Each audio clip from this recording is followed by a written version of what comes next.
It started with Tanya's eyes. That Monday morning, she wouldn't meet mine.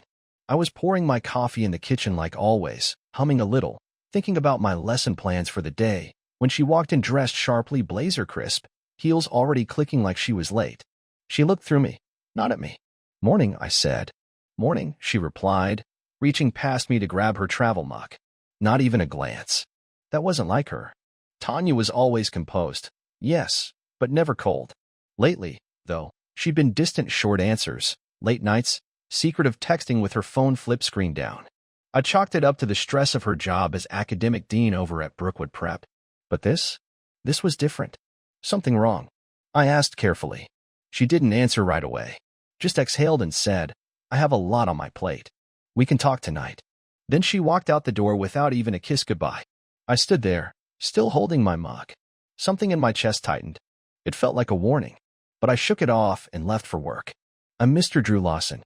I'm 43, a history teacher at Crestwood High in Tarrytown, just north of Atlanta. I've been teaching juniors and seniors for nearly 2 decades, American history, civics, and APUS, government. My students love me for making the Revolutionary War sound like a Netflix drama, and I love them for pretending I'm not getting older every year.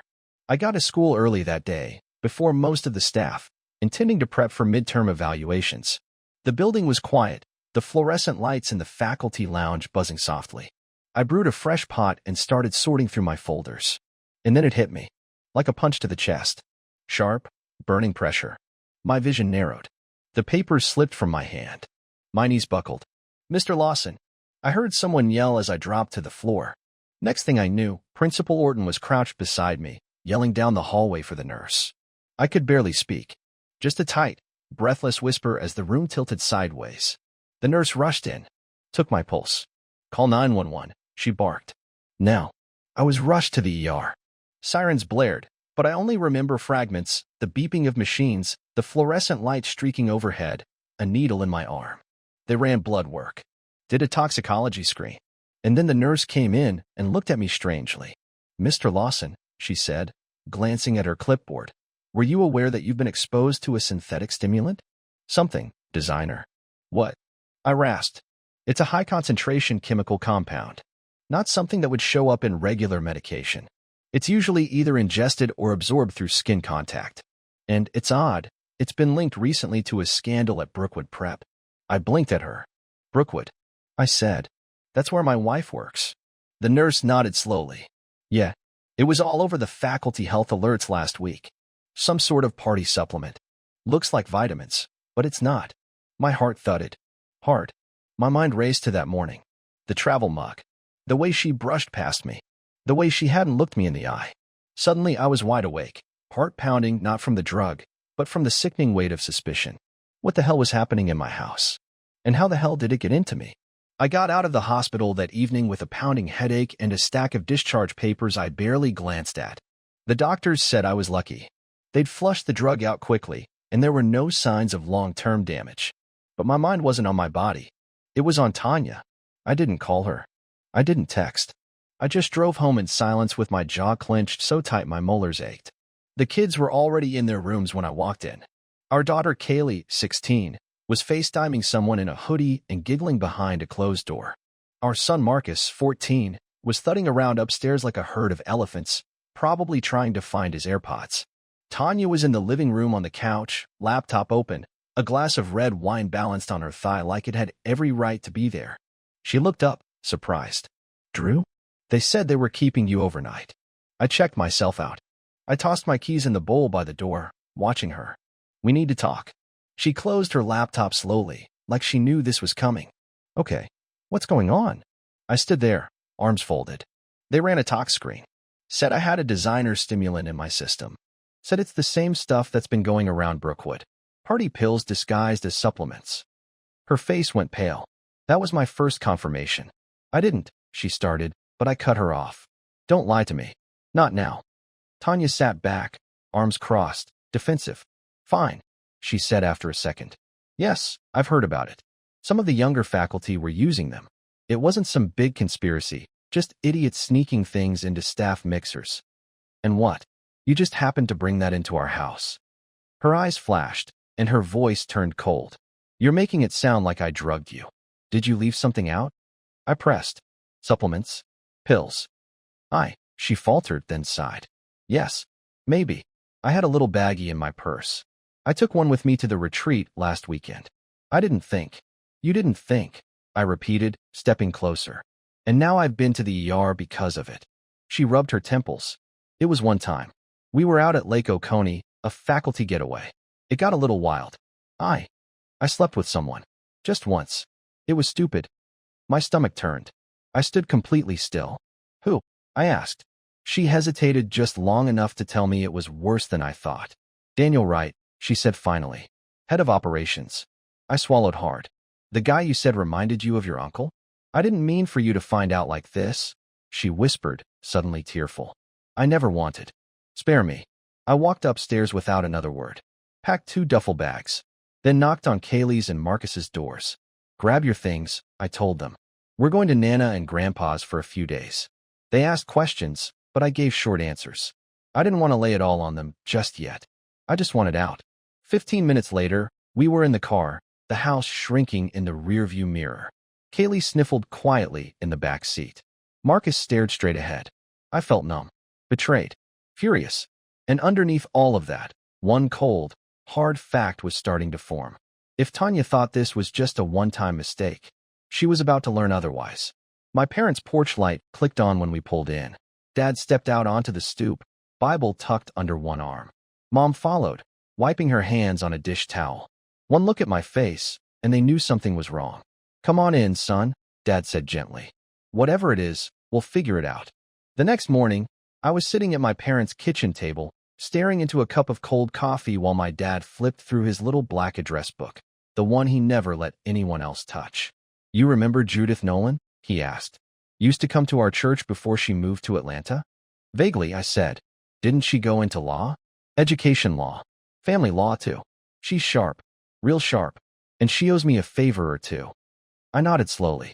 I wasn't ready to start a war, but I wasn't about to let Tanya get away with what she did either. Not to me, and definitely not to our kids. By noon, Judith had agreed to meet us at her downtown office. She looked nothing like the denim-skirted choir volunteer I remembered. She wore tailored slacks, a navy blazer, and the kind of expression that could slice through drywall. She didn't waste time. So, let me get this straight, she said, glancing over her notes. Your wife had an affair with a fellow administrator during a faculty retreat, where these designer supplements were apparently being circulated, and somehow you ended up dosed by accident. That's right, I said. ER doctor said it was likely absorbed or ingested unintentionally. And this Daniel Wright, he's her subordinate? Technically, yes. He handles logistics and budget. She oversees the academic side. Judith raised her eyebrows. That's called an ethics violation in most school boards. And you say this stimulant has a history at her school? According to the ER nurse, I replied. It's been tied to some sort of scandal. Judith leaned back in her chair and crossed her arms. Then I recommend 2 things immediately. First, divorce proceedings. Quietly for now. Second, we initiate a soft investigation into Brookwood Prep. I have a contact who's worked with their accreditation board. She owes me a favor. She can start digging discreetly. My father looked at me, then back at her. You'll keep it out of the papers? For now, she said, tapping her pen on her desk. But if they've got something to hide, trust me, it won't stay hidden.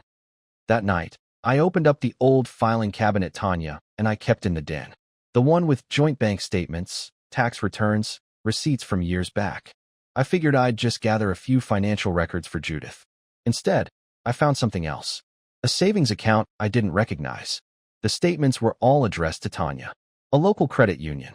Monthly deposits labeled consulting services, each for $3,000 or $4,000. The sender was some LLC I'd never heard of, Redbridge Strategies. There was over 60 grand sitting in that account. I took pictures of everything, printed copies, highlighted the deposits, and stuck them in a manila envelope labeled, for Judith. When I handed it to her the next day, she barely blinked. Shell company, she said. They use these when someone wants to hide where the money's coming from. Looks like your wife may be double dipping, getting paid under the table while working full-time at Brookwood. Is that legal? I asked. She looked at me flatly. No, and it sure as hell isn't ethical. She flipped the folder closed. I'll start the divorce paperwork. And tomorrow, I'll file a confidential report with the school board's oversight committee. She stood and extended her hand. Mr. Lawson, she said, it seems your wife has a lot more to answer for than just infidelity. And for the first time in days, I felt something besides betrayal. I felt like I was finally taking back control. It started with a message from Judith. Need you to check your email ASAP. You're going to want to see this. I opened it in the parking lot outside Crestwood High, still gripping my thermos of lukewarm coffee. Attached was a video file, just under 2 minutes long. No subject line, no explanation. I hit play. It was phone footage, low quality, grainy audio, but clear enough. Tanya was sitting on a leather couch, legs crossed, a wine glass in hand. Next to her was Daniel Wright, his shirt unbuttoned at the collar, laughing like a man without a care in the world. They were in what looked like a hotel room, probably from the same retreat where everything started. Tanya lifted her glass and smirked. If I hear one more speech about professionalism, I swear to God. Daniel cut in. I know, right? Drew probably has a code of conduct poster hanging in his bedroom. They both burst out laughing. Then Tanya said, he still believes in rules. In ethics. Bless his heart. The video ended there. I just sat there for a moment, stunned. Then I played it again. By lunchtime, the video had already spread across several staff forums and teacher Facebook groups. Judith later told me it had been uploaded anonymously to a private subreddit that Brookwood faculty used. From there, it took off like wildfire. A local education blogger reposted it with the headline, Brookwood Dean and Operations Head Caught Mocking School Conduct Policy in Leaked Video. By the next morning, Tanya was placed on indefinite leave. I got the news in a text from Kaylee while I was still brushing my teeth. Kaylee, Mom's school suspended her. It's all over Snapchat. Did you know about the video? Flush face. My phone didn't stop buzzing after that. Texts from coworkers. 2 of my students sent links and said, is this really your wife? Followed by wide-eyed emojis. Principal Orton called me into her office, just to check in. You're not in any trouble, she said gently. We know this doesn't involve you. Just wanted to make sure you're okay. I nodded. Yeah, I'm okay. I wasn't. That night, I locked myself in the guest room at my parents' house with my laptop open and a blank Word doc staring back at me. I was trying to write something, anything, to help the kids process it when they inevitably asked more questions. But all I could think about was her voice in that video. The way she said my name like a joke. Like I was some naive caricature of a husband. She didn't just cheat. She humiliated me. Publicly. Casually. Like it meant nothing. Still, beneath the anger and shame, something else began to creep in. Relief. Finally, people saw what I had been living with. Finally, she couldn't hide. Finally, it wasn't just my word anymore. The whole damn truth was out. I sat both kids down that weekend. Saturday morning, after pancakes. I didn't try to dress it up or ease into it. There was no point anymore. Your mom made a mistake, I said, hands folded, elbows on the kitchen table. A big one. She's not in trouble with the law yet, but the school put her on leave. And I've filed for divorce. Kaylee went rigid. Marcus just stared at his plate. Neither of them said anything at first. She cheated, didn't she? Kaylee finally asked. I nodded slowly. Yes, she did. With that guy from the video? Yeah. She looked away, jaw clenched. Unbelievable. Marcus didn't speak. He just stared harder at the syrup puddling on his plate, shoulders hunched. The quiet kind of hurt that builds under the surface like pressure in a pipe. I tried to keep my voice even. None of this is your fault. None of it. And I'm going to make sure you're okay through all of it. But I need to know how you feel about staying here with me at Nana and Grandpa's for a while. Maybe longer. You mean not going back to Mom's? Marcus finally asked, his voice brittle. For now, yeah. They didn't argue. That surprised me. I expected at least a little pushback. But Kaylee just nodded. Marcus gave a tiny shrug. Then Kaylee said, she's been lying to all of us, hasn't she? I took a deep breath. Yes. And there's more. She's been getting money from someone else through a fake company. It's not just about cheating. It might get her in trouble professionally. Kaylee blinked slowly, lips pressed together. She tried to act like she was the perfect one. Marcus finally spoke again. Can we still go to school from here? I nodded. Yeah. I'll drive you in until we figure something permanent. You don't need to worry about that. I left the room to give them space. When I peeked back in, they were talking softly to each other, faces tight. A little shaken, but not lost. They had each other. And they had me. The next day, Judith filed the formal motion for temporary primary custody. We cited Tanya's unpredictable behavior, prescription substance involvement, and pending disciplinary review by the school board. I signed every paper with a hand that felt steadier than it should have. Later that week, I got another update from Judith. Tanya had quietly reached out to a recruiter about teaching abroad. Dubai, specifically. She was trying to disappear. I sat with that for a while, just stared at the message, letting it soak in. She wasn't just cheating. She wasn't just lying. She was planning an exit route. Probably thought she'd find a private school halfway around the world and start fresh with a clean slate. But she didn't count on the paper trail. She didn't count on the account statements I'd copied. She didn't count on the damn video going viral. And most of all, she didn't count on me fighting back. I walked into my parents' living room that night, where Kaylee and Marcus were watching something on Netflix. I looked at them, my two reasons for not giving up, and I said, "You're safe here, and I'm not going anywhere." They didn't answer right away. But Kaylee scooted over and made space for me on the couch. And Marcus leaned his head on my arm. That was enough. The call came on a Thursday evening, just after dinner. I was washing dishes while Marcus argued with Kaylee about which movie to watch. My phone buzzed on the counter with a number I didn't recognize. I let it ring once, twice. Then something told me to answer. "Mr. Lawson," a woman's voice said. "This is Emory Medical Center. You're listed as Tanya Lawson's emergency contact." I went cold. What happened? There was a car accident. Single vehicle. She's stable, but she's sedated. We're monitoring for internal injuries and possible concussion. I gripped the edge of the counter. Was anyone else in the car? No, sir. But there are signs of substance involvement. Substance. A chemical stimulant. Very similar to the compound from her previous ER record. Of course. That damn supplement again. She hadn't stopped using it. I told the kids I had to go check on something and drove in silence, headlights cutting through the dark. I didn't feel panic. I didn't even feel fear. Just a grim, hollow sort of certainty. Like I'd already known something like this would happen. That it was just a matter of time. When I got to the hospital, I gave my name and they buzzed me back. Tanya was in recovery, pale, hooked up to machines, and 4 in her arm and a shallow bruise forming across her collarbone. A nurse told me she was still unconscious. The impact had been on the passenger's side. Lucky, they said. Lucky. I stood at the foot of the bed for a long moment, arms folded, heart tight. She looked small. Nothing like the woman who used to command rooms full of faculty and parents. Just tired, faded, like a version of herself had finally burned out. The nurse came in and said gently, "You're welcome to leave a note or message for when she wakes." I nodded. "I'll do that." Back in the waiting area, I pulled the envelope from my coat pocket. I'd brought it with me before I even knew why. Inside was everything. The divorce papers Judith had finalized earlier that day, plus printed copies of the Redbridge account activity and a full itemized breakdown of the hidden deposits. I wrote a short note to go with it. "Tanya, you made your choices. I'm making mine. Divorce papers are included. So is everything you thought I wouldn't find. I'm filing for full custody. This stimulant in your system confirms what I already knew. You're not well enough to be around the kids. You'll need a lawyer. And probably a different emergency contact. Don't call me. Drew." I folded it neatly and handed it to the nurse. "She'll be out for a while," the nurse said. "You don't want to stay?" "No." I turned and walked out through the sliding doors, the hospital's automatic lights flaring one last time behind me. Out in the parking lot, I leaned against the hood of my car for a moment, staring at the dark sky. The air smelled like rain.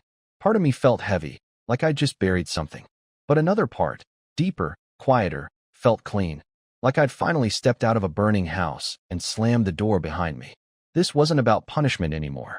It was about survival. For me, for the kids. And whatever came next, I was ready. Because now, there was nothing left she could take. Tanya woke up 4 days later. I got the message from Judith while I was at the grocery store picking up cereal and frozen waffles for the kids. "She's lucid. She asked for you," Judith said flatly.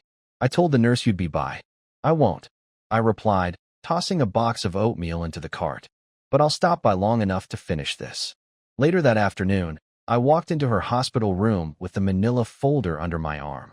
She was propped up slightly, bruised but alert, staring at the muted TV like it offended her. When she saw me, her eyes softened. She reached to adjust her blanket. "Drew, I sat in the chair by the bed, placed the folder on the rolling table, and pushed it gently toward her. These are the finalized divorce papers. Everything signed on my end. All that's left is yours. She looked at it like it might bite. Her voice was soft. I don't even know what to say. Try the truth, I said. She sighed and looked away. I never meant for any of this to happen. That trip, Daniel, the pills, it just spiraled. I didn't know how to stop. I leaned forward slightly, my voice level. You didn't want to stop. You just wanted me too distracted or too dumb to notice. She blinked hard. That's not fair. No, I said. Fair was when I supported you through 3 job changes, helped you study for your certification boards, paid off your student loans, and backed you through every sleepless night. That was fair. This. I tapped the folder. This is consequences. She didn't open it. Her fingers rested on the edge. Are the kids okay? She asked. They're angry, confused, but they're with me, and they're staying with me. Her eyes welled up. I miss them. I didn't respond. I let the silence sit there between us. She wiped her eyes and finally flipped the folder open. When she saw the bank documents underneath the divorce forms, her Redbridge deposits, the consulting bonuses, the school board investigation notice, I saw her face change. The way it did when she used to realize she'd misjudged a parent meeting. Her walls came up instantly. You really kept all this? No, I said. I found it. And so did my attorney. She stared at the signatures. You're serious about full custody. Dead serious. The drugs in your system? The affair? The financial fraud? You made this easy. I didn't plan to hurt anyone, she whispered. I stood up. But you did. And now we live with that. I turned toward the door, but her voice stopped me. Drew, can't we try again? Just once. I could get help. We could go to therapy, figure out what went wrong. I shook my head. I did figure it out. The moment I had to explain to our kids why their mom chose a bottle of pills and a married coworker over her own family. She opened her mouth again, but I cut her off. They didn't want to come. I asked. She flinched, and for the first time, I saw it hit her. Not anger. Not denial. Loss. She signed the papers with trembling fingers. As I reached for the folder, she said quietly, You really don't hate me? No, I said. I don't have the energy. Then I walked out without looking back. And this time, I felt nothing but light. 3 months later, I didn't recognize my own life, and I mean that in the best way. The divorce was finalized. Tanya moved into a condo on the east side of town. No more dramatic emails. No more legal back and forth. Just silence. The good kind. The kids were doing better than I ever could have hoped. Marcus joined the school's robotics club. Kaylee started driving lessons. They were still dealing with everything, sure, but we talked now. We ate dinner together, watched movies, even laughed sometimes. And that was new. Or at least, it felt new. Crestwood put me on paid leave after everything went public. Said they wanted to give me time to navigate the fallout. But truthfully, I think they were afraid I'd become a walking tabloid. I figured the quiet time would make me feel lost. But I used it. I painted the kids' rooms, fixed the sagging porch swing, reorganized the garage for the first time in years. Judith joked that I had finally started nesting. And then came the school board email.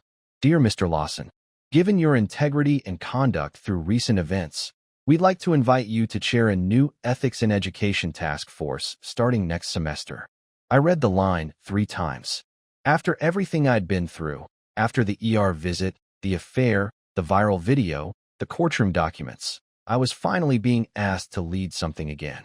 Not react. Not defend. Lead. I said yes before I even finished the rest of the message. The official announcement was made during a school charity event, a fundraiser for the Media Lab. They asked me to give a short talk about resilience. I almost said no, but the kids talked me into it. The gym was buzzing that night.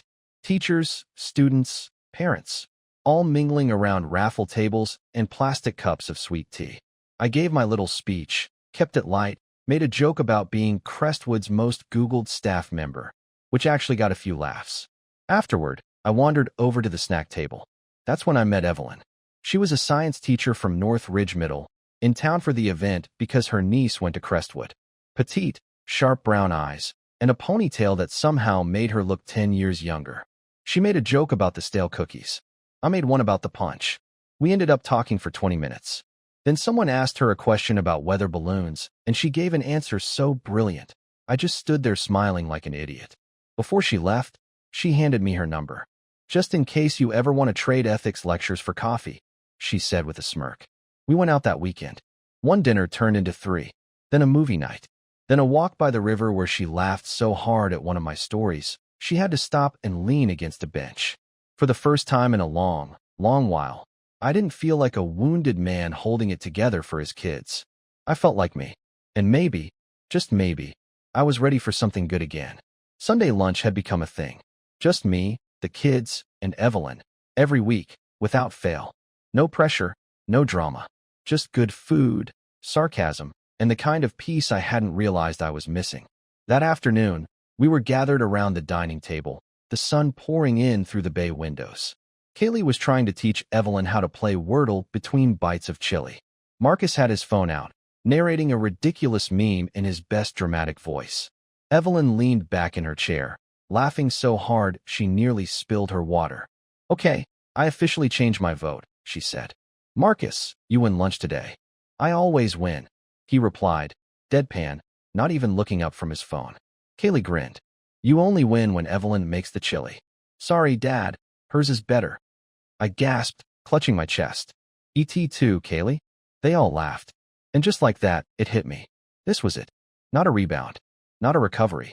A life. A real, full life. No courtroom tension. No sick weight of betrayal. Just a table full of people who wanted to be there. After we ate, Evelyn helped me clear the plates. As we stood by the sink, her elbow nudged mine. "You okay?" she asked softly. I nodded. "Better than okay." She smiled, then added, "You know, your daughter has excellent taste in chili." "I'm ignoring both of you for the rest of the day," I said. She kissed my cheek anyway. An hour later, after the kids had retreated upstairs and Evelyn was curled up with a book on the couch, I went through the mail. There was a letter addressed to me in careful handwriting.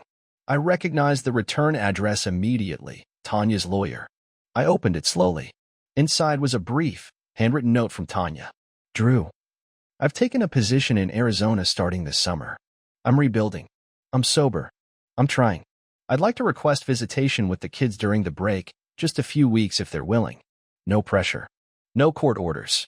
Just asking. Thank you for protecting them. I know you did the right thing. Tanya." I sat with the letter for a long time. Eventually, I walked it upstairs to Kaylee's room. Knocked once. She opened the door, earbuds dangling from one ear.